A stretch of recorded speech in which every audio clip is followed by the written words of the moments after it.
wanted to get back into surfing, but surfing is so hard to get into because nobody really tells you anything. The only thing they tell you is you got to pay your dues. And so later in life, it's almost impossible to learn how to surf.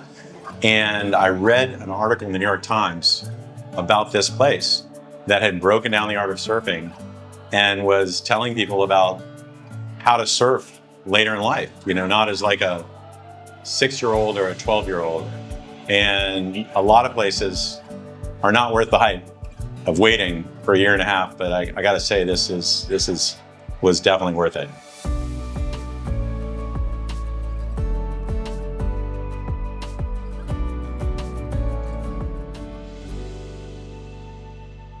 I've started surfing back in the UK, Bournemouth, from some friends of mine got me started on bodyboards. I was out there for about 2 hours, caught the last wave, and I caught it all the way in, and I was sold from there. The reason why I do it is the challenge, perseverance. Yeah, I'm just trying to get good at surfing.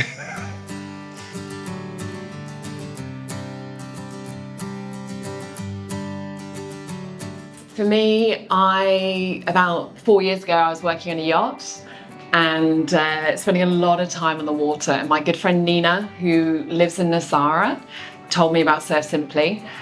And I bit the bullet, booked Surf Simply, and it's been a dream ever since, really.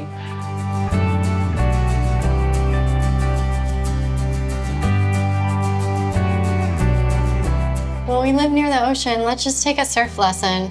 And we did, and we loved it. And then we were like, let's just rent some surfboards the next day. And then we did that, and then we're like, let's get some surfboards from Amazon.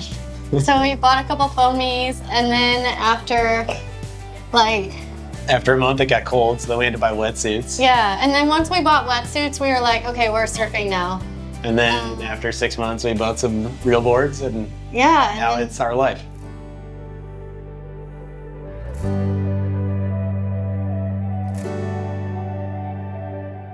So I just started surfing here. This is new to me. I've tried it once or twice, but then years or a 5-year period would go by, and this was a way to come and have an intensive week of learning the right way.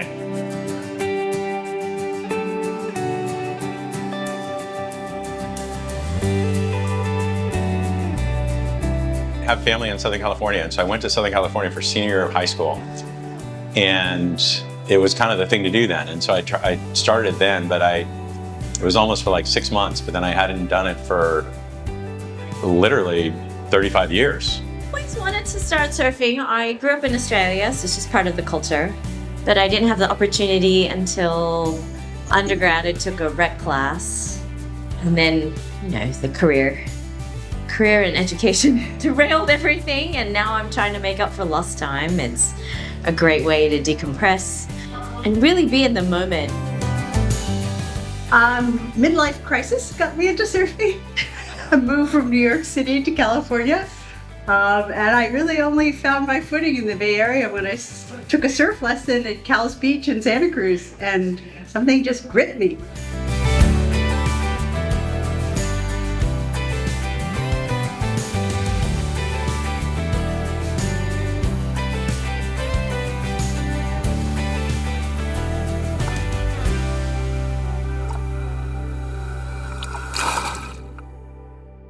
So we had some friends that came to this surf camp that we met in the water through another friend. And who had also been here. I'd done a surf trip, and they said there's nothing better than Surf Simply. Yeah, and we said we're like science-driven and data-driven, and that's how we learn. Right, next source of speed here is a car to the beach could be okay, but you're gonna harvest way more speed, which is something we agreed on this week. It's way more fun. She's gonna go over and try and tap into that white water. So they said it's a really structured form of instruction, and so we were like, oh, that sounds really good. Yeah. Look at all this weight coming off the back of your board. You're creating that by engaging the rail. If we had no rail engagement, we'd just be slipping down the wave face and there'd be no weight. But Jose and Amaya really taught me a lot about breath work and being calm under the water, and also how to handle like approaching waves, how to read the waves. Somebody that's new to ocean surfing, that was a massive development for me. But in addition to that, you know, we worked a lot on angled takeoffs, pop-ups. I could literally caught my dream waves, and I was literally on cloud nine. I was just like, this is it, I'm hooked.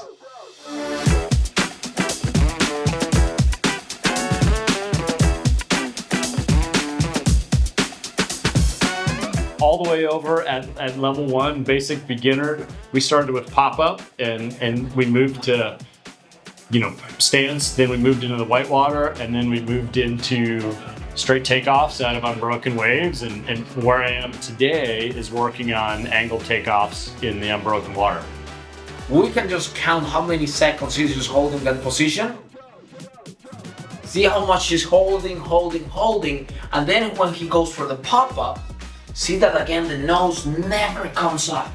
It was intensive training. There's a lot that goes into it. There's the classroom component, the video component, which is immensely helpful to see yourself and then to see the proper way to do it.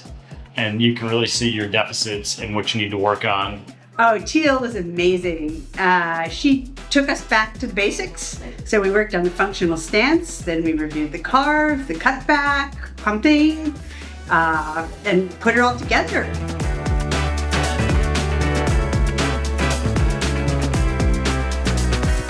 I think the hardest thing for me and other camps and other coaches is they use words, but I can't really comprehend what they want me to do as far as a feeling is.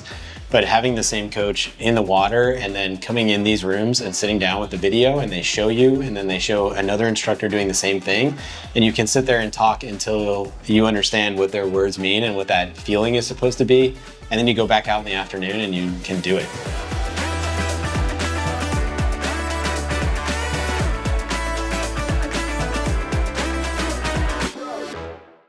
There's just a whole range of people here. We're all here to surf and learn, and there's just there's a tremendous amount of optimism and camaraderie and support.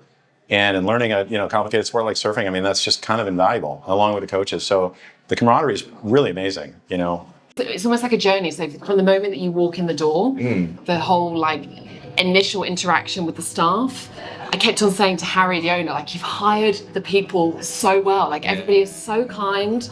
The chefs are amazing. The food's amazing. Luis, incredible. Yeah, Diego, so hospitable, willing to share his knowledge. The cooking team. I mean, I asked for some recipes to take home because I'm so excited, and I think my kids will really love some of the recipes. Oh, yes, absolutely. And the media. No, I mean, surfing is such an elusive thing. You never really think you did to capture those moments. And everybody captures every single moment that you would want to remember. It's just really an extraordinary thing. So, thank you. With obviously we had Amaya and Jose as our coaches, but all of the coaches, if you're out on the water and they see you, everybody's happy to help you, and you always feel like you're like a family whilst you're here. And the other thing that I really loved was the itinerary. So you get up at the crack of dawn, you have a really good stretch session, and then you're straight out into the surf. There's no hanging around, but then you also get a little bit of downtime to recover, and then you you move on to the afternoon session. You get a few amazing massages. Okay, I have to mention the massages. Best massages of my life. It's one of the neatest experiences I've ever been part of, because the people, the surfing, the food, the lifestyle. I think that's what we fallen in love with in surfing. And then you come here and it's this beautiful town with beautiful people and all the staff. And it's obvious that in the community, they're very well respected. And I think that speaks volumes to how they improve the place rather than sort of, taking resources from tourism. Just the level of care and anticipation of anything that you could want, really, and the ability to just focus on the surfing. I know I'm coming back to surfing, but focus on surfing without thinking about other things.